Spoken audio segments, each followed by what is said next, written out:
نحمده ونصلي على رسوله الكريم أما بعد فأعوذ بالله من الشيطان الرجيم بسم الله الرحمن الرحيم قد أفلح المؤمنون الذين هم في صلاتهم خاشعون والذين هم عن اللغو معرضون والذین هم للزکاة فاعلون۔ میرے دوستوں اور بزرگوں، قرآن کریم کی جو آیات میں نے آپ کے سامنے تلاوت کی ہے یہ سورہ مومنون کی آیات ہیں۔ اللہ سبحانہ و تعالی نے ان آیات میں ان مومنوں کی صفات بیان فرمائی ہے جن سے فلاح کا وعدہ کیا گیا ہے۔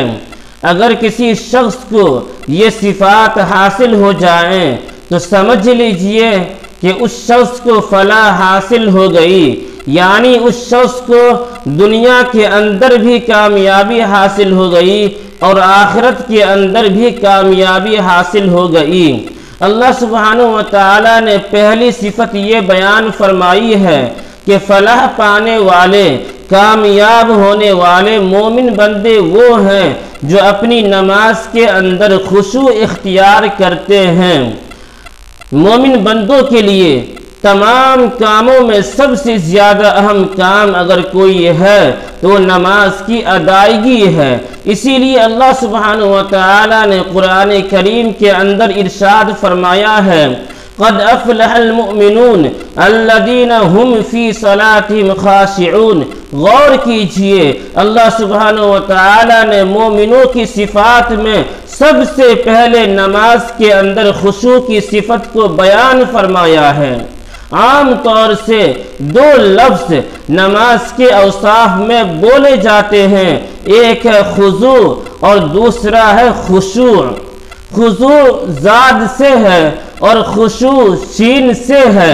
خضوع کا معنی ہے انسان کا اپنے ظاہری اعضاء کو اللہ سبحانہ و تعالی کے سامنے جھکا دینا، اور خشوع کا معنی ہے انسان کا اپنے دل کو اللہ سبحانہ و تعالی کی طرف متوجہ کر دینا، اور یہ دونوں چیزیں نماز کے اندر مطلوب ہے، یعنی نماز کے اندر خضوع بھی ہونا چاہیے اور خشوع بھی ہونا چاہیے۔ میرے دوستوں اور بزرگوں، خضوع کا لفظی معنی ہے جھک جانا، یعنی اپنے آپ کو نماز میں اللہ سبحانہ و تعالی کے سامنے اس طرح کھڑا کر دینا کہ بدن کا تمام اعضاء اللہ سبحانہ و تعالی کے سامنے جھکے ہوئے ہوں، غفلت اور لاپرواہی کا عالم نہ ہو، اللہ سبحانہ و تعالی کے سامنے باادب کھڑا ہو۔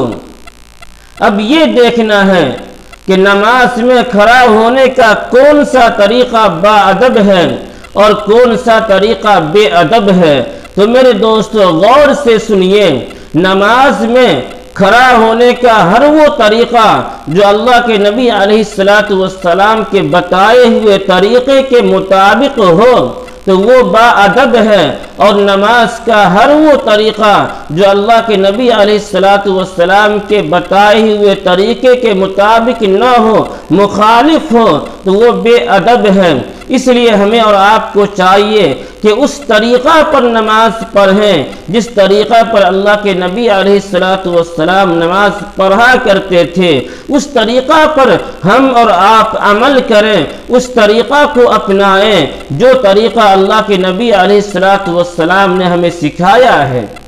میرے دوستو اور بزرگوں، ایک مرتبہ اللہ کے نبی علیہ السلام نماز کے بعد صحابہ کرام سے فرمایا صلو کما رأیتمونی اصلی، کہ تم لوگ نماز اس طرح پڑھو جس طرح تم لوگوں نے مجھے نماز پڑھتے ہوئے دیکھا۔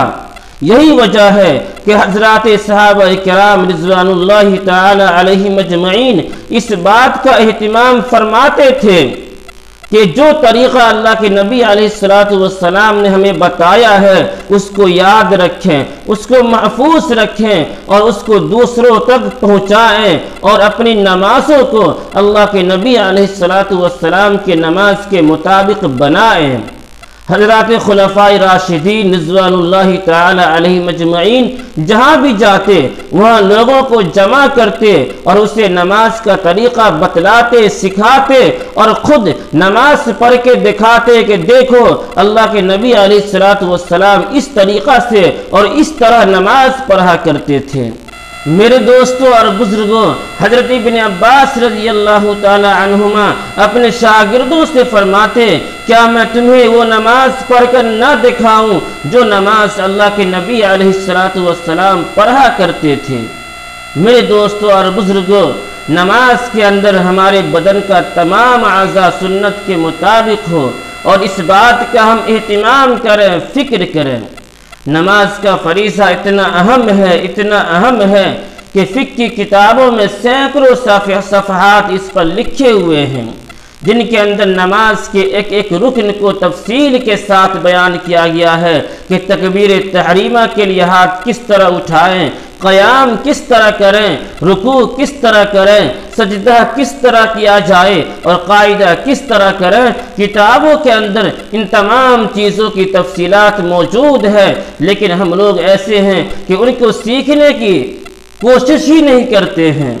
مفتی شفیع صاحب رحمۃ اللہ علیہ اپنی عمر کے آخری دور میں فرمایا کرتے تھے کہ مجھے قرآن کریم اور حدیث پڑھتے پڑھاتے، حدیث اور تفسیر کی کتابوں کو پڑھتے پڑھاتے اور فتاوی لکھتے لکھتے 60 سال گزر چکے ہیں اور ان کاموں کے علاوہ میرے پاس کوئی دوسرا کام بھی نہیں ہے، لیکن بسا اوقات نماز کی کوئی ایسی صورت پیش آ جاتی ہے کہ میں پریشان ہو جاتا ہوں، میں بے چین ہو جاتا ہوں کہ اب میں کیا کروں، تو اس کے لیے میں کتابیں اٹھاتا ہوں، اس کا مطالعہ کرتا ہوں اور اس میں دیکھتا ہوں کہ میری نماز درست ہوئی یا نہیں ہوئی۔ مفتی صاحب فرماتے ہیں یہ تو میرا حال ہے، لیکن میں لوگوں کو دیکھتا ہوں کہ آیا اور جس طرح من کیا اس طرح سجدہ کر لیا، رکوع کر لیا، قیام کر لیا اور کبھی اس کو صحیح کرنے کی فکر بھی نہیں کرتے ہیں۔ میرے دوستوں اور بزرگوں، نماز مذہب اسلام کا سب سے اہم رکن ہے، اس لیے اگر آپ کو نماز کا طریقہ جو سنت کے مطابق ہے اگر آپ کو نہیں معلوم ہے تو آپ پھر جس کو جانکاری ہے، جس کو معلوم ہے، آپ اس کے پاس جائیے اور نماز کے سنت طریقہ کو سیکھیے۔ اور کسی بھی علم کو حاصل کرنے میں شرم محسوس نہیں کرنی چاہیے، گرچہ آپ کی عمر زیادہ ہو گئی ہے، لیکن چونکہ نماز کا مسئلہ ہے، مذہب اسلام کا سب سے اہم رکن ہے، اس لیے آپ جانکار آدمی کے پاس جائیے اور ان سے نماز کا طریقہ سیکھیے۔ آئیے اب میں آپ کے سامنے نماز کا مختصراً سنت طریقہ پیش کرتا ہوں، اس لیے آپ اپنے بدن کے تمام اعضاء کو اور اپنے بدن کے رواں کو کان بنائیے اور پھر میری باتوں کو بغور سماعت فرمائیے۔ سب سے پہلے جب ہم نماز کے اندر کھڑے ہوں تو ہمارے بدن کا تمام اعضاء قبلہ کی طرف ہو، کعبہ کی طرف ہو، سینہ بھی ہمارا کعبہ کی طرف ہو۔ تھوڑی دیر کے لیے اگر ہمارا یہ سینہ کعبہ کی طرف سے ہٹ گیا تو نماز تو ہو جائے گی۔ یہ اللہ سبحانہ و تعالیٰ کا فضل و کرم ہے کہ چھوٹی چھوٹی باتوں پر اللہ سبحانہ و تعالیٰ ہم سے یہ نہیں کہتے کہ جاؤ ہم تمہاری نماز قبول نہیں کریں گے، بلکہ نماز تو ہو جائے گی لیکن سنت کا نور حاصل نہیں ہوگا، سنت کی برکت حاصل نہیں ہوگی۔ اسی طریقہ سے جب ہم نماز کے لیے کھڑے ہوں تو ہمارے پاؤں کی جو انگلیاں ہیں یہ سب کے سب کعبہ کی طرف ہو۔ اگر ہماری پاؤں کی انگلیاں کعبہ کی طرف ہوگی تو خود بخود ہمارے بدن کا ایک ایک حصہ کعبہ کی طرف ہو جائے گا اور ہماری نماز درست ہوگی۔ اس کے بعد مسئلہ ہے نیت کا۔ نیت کے مسئلہ کو میں آپ کے سامنے وضاحت سے پیش کر دوں کہ نیت نام ہے دل کے ارادے کا۔ زبان سے نیت کے خاص الفاظ کو بولنا کوئی ضروری نہیں ہے، لیکن آج بہت سے لوگ ہیں جو نیت کے خاص الفاظ کو زبان سے بولنا ضروری سمجھتے ہیں، گویا کہ فرض اور واجب سمجھتے ہیں۔ مثال کے طور پر ظہر کی نماز پڑھنے کے لیے آتے ہیں تو نیت کرتے ہیں اس الفاظ میں کہ نیت کرتا ہوں میں 4 رکعت ظہر کی نماز کی جو فرض ہے واسطے اللہ تعالیٰ کے پیچھے اس امام کے رخ میرا کعبہ شریف کی طرف۔ تو یہ نیت ہے، لیکن زبان سے بولنا کوئی ضروری نہیں ہے، بلکہ یہاں تک دیکھا گیا ہے کہ امام صاحب رکوع کے اندر ہیں، ایک شخص پیچھے سے آیا تو اسے چاہیے یہ تھا کہ جلدی سے جاتا اور نیت باندھ کر کے نماز کے اندر شامل ہو جاتا، لیکن وہ شخص چونکہ ان کے دماغ کے اندر یہ بات بیٹھ چکی ہے کہ نہیں، نیت کے خاص الفاظ کو زبان سے بولنا ضروری ہے، اس لیے وہ شخص نیت کے خاص الفاظ کو زبان سے بولنے لگتا ہے۔ اتنے میں امام صاحب اپنے سر کو اٹھا لیتے ہیں، یعنی رکوع مکمل کر لیتے ہیں، اور اس شخص کی 1 رکعت نماز فوت ہو جاتی ہے۔ تو میرے دوستوں اور بزرگوں، نیت کے خاص الفاظ کو زبان سے بولنا کوئی ضروری نہیں ہے، بلکہ اگر دل کے ارادے کا نام نیت ہے اور یہی کافی ہے۔ اس کے بعد نمبر آتا ہے تکبیر تحریمہ کا، کہ تکبیر تحریمہ کے لیے ہم اپنے ہاتھ کو کس طرح اٹھائیں۔ تو اس کا سنت طریقہ یہ ہے کہ ہاتھ کا جو باطنی حصہ ہے ہتھیلی، یہ پورا کعبہ کی طرف ہو، اور دونوں ہاتھ کی جو انگوٹھا ہے یہ کانوں کے لو کے برابر ہو اور پورا سیدھا ہو، کعبہ کی طرف ہو۔ لیکن بہت سے لوگ غلطی یہ کرتے ہیں کہ جلدی سے نماز پڑھنے آئے اور اپنے ہاتھ کی جو باطنی حصہ ہے اس کو اپنے چہرے کی طرف کر لیتے ہیں اور اس طرح نیت باندھتے ہیں، تو یہ طریقہ غلط ہے۔ سنت طریقہ یہ ہے کہ آپ کے ہاتھ کا جو باطنی حصہ ہے وہ کعبہ کی طرف ہو۔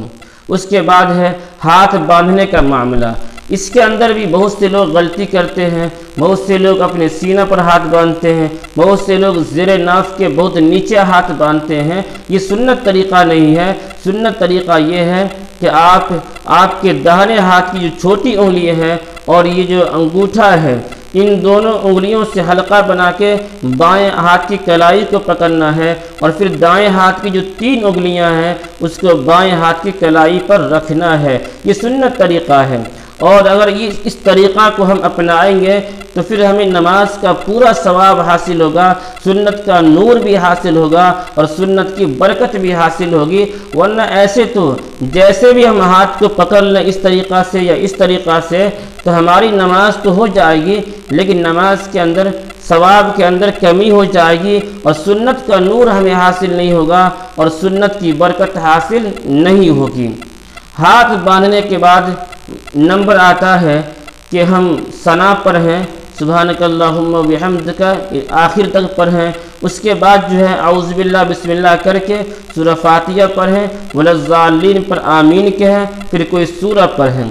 سورہ پڑھنے کے بعد اب تک جو طریقہ میں آپ کے سامنے پیش کر رہا ہوں یہ قیام کی حالت کا طریقہ ہے، کہ جب ہم قیام کی حالت میں، قیام کسے کہتے ہیں؟ قیام کا معنی ہے کھڑا ہونا۔ نماز کا جو رکن ہم کھڑے ہو کے ادا کر رہے ہیں اسے قیام کہتے ہیں۔ اب جب ہم رکوع میں چلے گئے تو اس کو ہم قیام نہیں کہیں گے، اس کو ہم رکوع کہیں گے۔ سجدے میں چلے گئے تو اس کو ہم سجدہ کہیں گے، قیام نہیں کہیں گے۔ جو رکن نماز کا ہم کھڑے ہو کے ادا کریں گے اسے قیام کہتے ہیں۔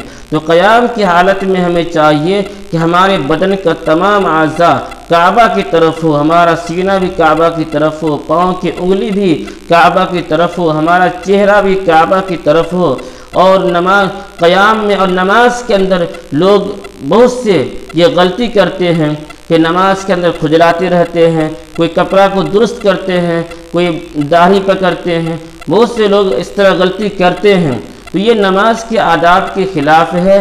نماز کی دیکھیے، جب آپ نماز پڑھ رہے ہیں تو آپ اللہ کے سامنے کھڑے ہیں، تو جب آپ اللہ کے سامنے کھڑے ہیں تو پورے باادب ہو کر آپ اللہ کے سامنے کھڑے ہوئیے۔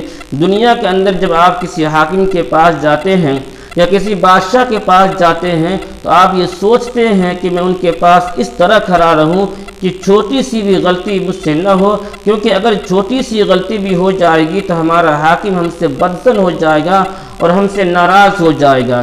اللہ سبحانہ و تعالیٰ جو تمام بادشاہوں کا بادشاہ ہے اور تمام حاکموں کا حاکم ہے، تو ان کے سامنے تو اور بھی زیادہ ادب کے ساتھ کھڑا ہونا چاہیے۔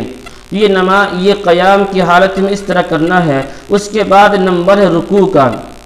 رکوع میں ہم جب جائیں تو کمر کو پہلے سے نہ جھکائیں، بلکہ کمر سیدھا رہے، بدن کا جو اوپری حصہ ہے اس کو دھیرے دھیرے آہستہ آہستہ جو ہے رکوع کے اندر جائیں۔ رکوع کے اندر ہمارا جو سر ہے اور کمر یہ بالکل سیدھا ہو۔ بہت سے لوگ اس طرح رکوع کرتے ہیں کہ اگر اس پر بچہ بیٹھ جائے تو پچھڑ کے نیچے گر جائے گا۔ نہیں، یہ طریقہ نہیں، بلکہ اگر بچہ آپ کے پیٹھ پر بیٹھ جائے تو بچہ نہ گرے، اتنا سیدھا ہونا چاہیے آپ کی کمر کا، اور یہ صحیح طریقہ ہے۔ پھر رکوع کے اندر آپ تسبیح پڑھیں، سبحان ربی العظیم، چاہے تو 3 بار، چاہے تو 5 بار، چاہے تو 7 بار، 9 بار، 11 بار، تاکہ اعتبار سے آپ پڑھتے رہیں، یہ آپ کی مرضی کے اوپر ہے۔ پھر جو آپ رکوع سے سر اٹھائیں تو یہاں پر عام طور سے پڑھے لکھے لوگ بھی اور ان پڑھ لوگ بھی غلطی کرتے ہیں، ایک سنت کو چھوڑ دیتے ہیں کہ رکوع کرنے کے بعد جو کھڑے ہوتے ہیں اسے قومہ کہتے ہیں۔ قومہ کے اندر تھوڑی دیر کھڑا رہنا چاہیے۔ اللہ کے نبی علیہ السلام کا طریقہ یہ تھا کہ جتنی دیر اللہ کے نبی علیہ السلام رکوع کرنے میں ٹائم لگاتے تھے اتنا ٹائم قومہ کے اندر بھی لگاتے تھے۔ بسا اوقات تو ایسا ہوتا کہ صحابہ کرام رضوان اللہ تعالی علیہم اجمعین یہ سوچنے لگتے، یہ محسوس ہوتا کہ شاید کہ اللہ کے نبی علیہ السلام بھول گئے ہیں۔ اتنی دیر قومہ میں کھڑا رہا کرتے تھے اللہ کے نبی علیہ السلام۔ اگر ہم اور آپ اتنی دیر کھڑے نہیں رہ سکتے تو کم از کم جب پورے طور پر ہم سیدھا کھڑے ہو جائیں اس کے بعد ہم سجدے میں جائیں۔ یہاں ایک مسئلہ سن لیجئے، مسئلہ یہ ہے کہ اگر ہم رکوع سے کھڑے ہوئے اور پورے طور پر ہم جو سیدھا کھڑے نہیں ہوئے تھے کہ سجدے میں چلے گئے، تو اس صورت میں آپ کی نماز جو واجب الاعادہ ہو جائے گی، یعنی آپ کی نماز تو ہو جائے گی لیکن اس نماز کا ثواب آپ کو نہیں ملے گا، آپ کو وہ نماز دوبارہ پڑھنی پڑے گی۔ یہی مطلب ہے واجب الاعادہ کا کہ آپ کے جو ذمے میں تھا وہ تو پورا ہو گیا لیکن اس نماز کا آپ کو ثواب نہیں ملے گا، اس لیے اگر آپ ثواب لینا چاہتے ہیں تو آپ کو وہ نماز پھر دوبارہ پڑھنی پڑے گی۔ رکوع کے بعد نمبر ہے سجدہ کا۔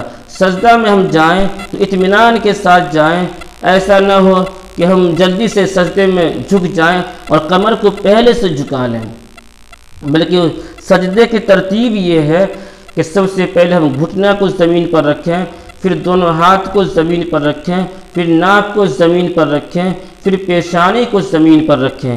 اس کو آسان الفاظ میں یاد رکھنے کے لیے اس طرح سمجھیے کہ ہمارے بدن کا وہ حصہ جو زمین سے زیادہ قریب ہو اس کو پہلے زمین پر رکھیں۔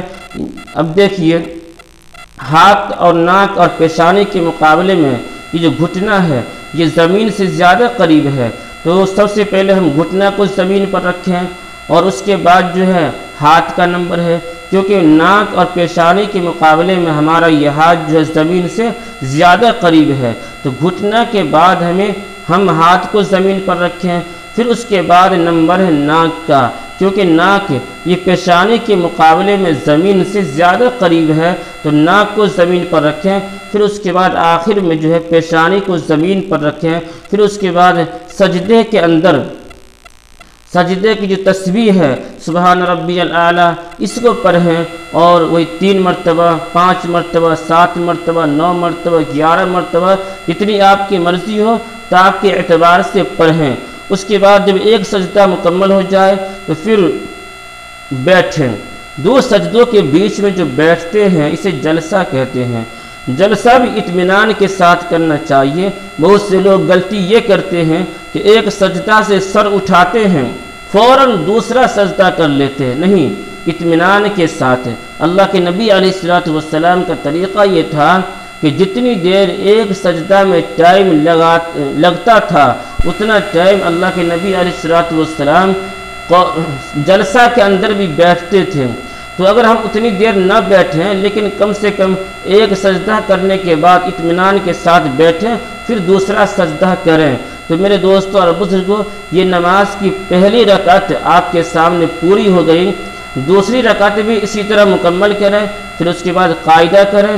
قاعدے کے اندر جو ہے ایک پاؤں کو بچھائیں، بائیں پاؤں کو بچھائیں، اس پر بیٹھ جائیں اور آپ کا داہنے پاؤں جو ہے یہ کھڑا رہے، اور انگلی آپ کی جو ہے اس کو موڑ کے کھڑا رکھیں پاؤں کو، اور آپ کی جو انگلی ہے داہنے پاؤں کو کھڑا رکھیں اور انگلی کو موڑ کے رکھیں، اور یہ انگلی جو ہمارا داہنے پاؤں کی جو انگلی ہے یہ ہمارا کعبہ کی طرف رہے گا، اور اس کے بعد نظر جو ہے دونوں پاؤں گود میں رکھیں گے۔